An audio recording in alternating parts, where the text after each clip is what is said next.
Hello and welcome to my channel. Today, we're diving into the life and legacy of Anita Bryant, a figure who left a significant mark on American culture. Recently, news of her passing at the age of 84 has sparked reflection on her contributions, controversies, and impact. In this video, we'll explore the details surrounding her death, her life's journey, and the legacy she leaves behind. Make sure to stay tuned, and don't forget to like and subscribe for more updates on notable figures and events. Bryant was born on March 25, 1940, in Barnesdall, Oklahoma, the daughter of Lenora A. Berry and Warren Bryant. After her parents divorced, her father went into the U.S. Army and her mother went to work as a clerk for Tinker Air Force Base. She began singing at the age of 2 at the First Baptist Church in Barnesdall, with Jesus Loves Me. She was singing on stage at the age of 6 at local fairgrounds in Oklahoma. She sang occasionally on radio and television, and was invited to audition when Arthur Godfrey's talent show came to town, eventually winning the contest. At age 12, she had her television show The Anita Bryant Show, which aired on WKY, now KFOR TV. Bryant became Miss Oklahoma in 1958. Right after graduating from Tulsa's Will Rogers High School, and was second runner-up in the 1959 Miss America pageant, held September 6, 1958, at age 18. She appeared early in her career on the NBC interview program Here's Hollywood and on the same network's The Ford Show, starring Tennessee Ernie Ford. Bryant released several albums on the Carlton and Columbia labels. Her first album, Anita Bryant, which was released in 1959, contained Till There Was You and songs from other Broadway shows. Her second album, Hear Anita Bryant in Your Home Tonight, 1961, contains Paper Roses and Wonderland by Night, as well as several songs that first appeared in her singles. Her third album, In My Little Corner of the World, also in 1961, contains the title song and other songs that have to do with places around the world, including Canadian Sunset and I Love Paris. Bryant's compilation album, Greatest Hits, 1963, contains both her original Carlton hits, because Columbia purchased all the masters from Carlton, plus sides from her Columbia recordings, including Paper Roses and Step by Step, Little by Little. In 1964, she released The World of Lonely People, containing, in addition to the title song, Welcome, Welcome Home and a new rendition of Little Things Mean a Lot, arranged by Frank Hunter. Bryant also released several albums of religious music. Bryant had a moderate pop hit with the song Till There Was You, 1959, US number 30, from the Broadway production The Music Man. She also had 3 hits that reached the top 20 in the US, Paper Roses, 1960, US number 5, and covered by Marie Osmond 13 years later, In My Little Corner of the World, 1960, US number 10, and Wonderland by Night, 1961, US number 18, originally a hit for Bert Kempfert. Paper Roses, In My Little Corner of the World, and Till There Was You, each sold over 1 million copies, and were awarded a gold disc by the RIAA. From 1961 until 1968, Bryant frequently joined Bob Hope on holiday tours for the United Service Organizations.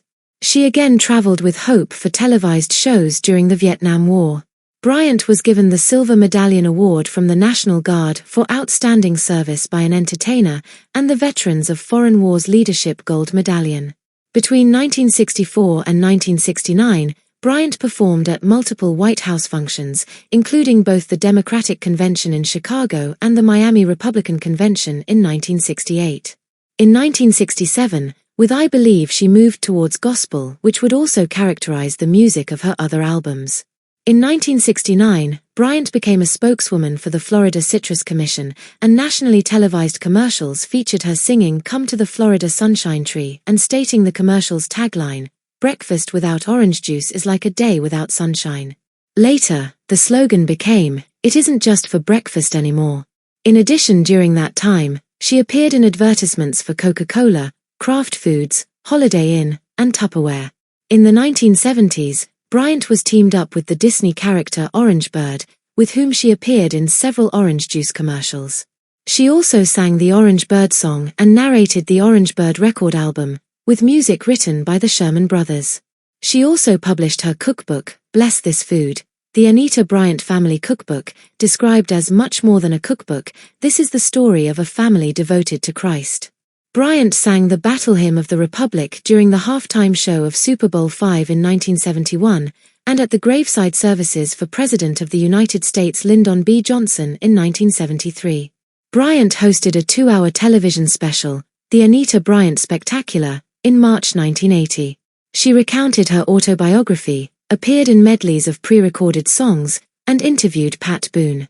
The West Point Glee Club and General William Westmoreland participated.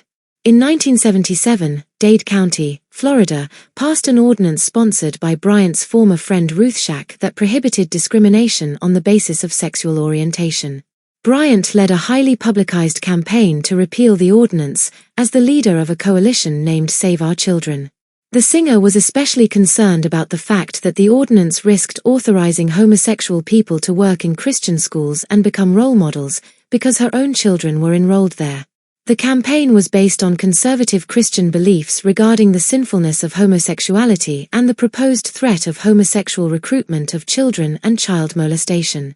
She also perpetuated the idea of the gay community recruiting children through child abuse to become homosexual themselves. When Shack and other leaders refused to vote in opposition to the ordinance as per her request, she pleaded with families directly, the recruitment of our children is absolutely necessary for the survival and growth of homosexuality, for since homosexuals cannot reproduce, they must recruit, must freshen their ranks. The campaign marked the beginning of an organized opposition to gay rights that spread across the nation.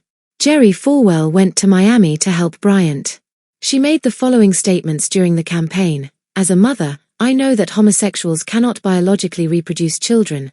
Therefore, they must recruit our children, and if gays are granted rights, next we'll have to give rights to prostitutes and to people who sleep with street burnards and to nail biters." She also said, "All America and all the world will hear what the people have said, and with God's continued help we will prevail in our fight to repeal similar laws throughout the nation." The name of the campaign had to be changed to Protect America's Children because of legal action by the Save the Children Foundation. On June 7, 1977, Bryant's campaign led to a repeal of the anti-discrimination ordinance by a margin of 69 to 31%. However, the success of Bryant's campaign galvanized her opponents, and the gay community retaliated against her by forming the Coalition for Human Rights and the Miami Victory Campaign, who organized a boycott of orange juice. Gay bars all over North America stopped serving screwdrivers and replaced them with the Anita Bryant cocktail, which was made with vodka and apple juice.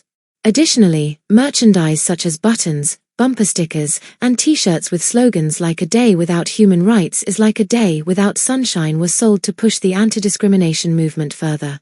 Sales and proceeds went to gay rights activists to help fund their fight against Bryant and her campaign. In 1977, Florida legislators approved a measure prohibiting gay adoption. The ban was overturned more than 30 years later when, on November 25, 2008, Miami-Dade Circuit Court Judge Cindy S. Lederman declared it unconstitutional. On October 14, 1977, during a televised appearance in Des Moines, Iowa, she repeatedly said she loves homosexuals, but hates their sin. During this appearance, Bryant became one of the first people to be publicly pied as part of a political protest. She had a pie thrown at her by Tom L. Higgins, 1950 to 1994. Bryant quipped, "At least it's a fruit pie," making a pun on the derogatory slur of fruit for a gay man and a reference to her work as a sponsor for fruit companies. While covered in pie after the assault, she began to pray to God to forgive the activist for his deviant lifestyle before bursting into tears as the cameras continued rolling. Bryant's husband said that he would not retaliate, but followed the protesters outside and threw a pie at them.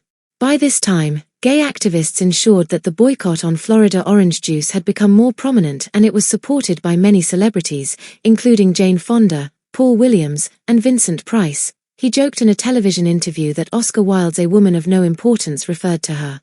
Johnny Carson also made Bryant a regular target of ridicule in his nightly monologues. In 1978, Bryant and Bob Greene told the story of their campaign in the book At Any Cost.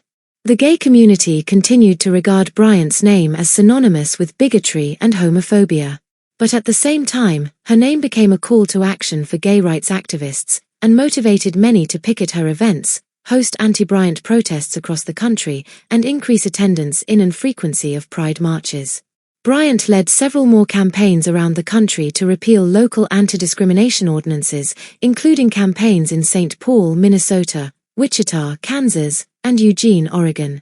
In 1978, her success led to the Briggs Initiative in California, which would have made pro-gay statements regarding homosexual people or homosexuality by any public school employee cause for dismissal. Grassroots liberal organizations, chiefly in Los Angeles and the San Francisco Bay Area, organized to defeat the initiative. Days before the election, the California Democratic Party opposed the proposed legislation. President Jimmy Carter, Governor Jerry Brown, former President Gerald Ford, and former Governor Ronald Reagan, then planning a run for the presidency, all voiced opposition to the initiative, and it ultimately suffered a massive defeat at the polls.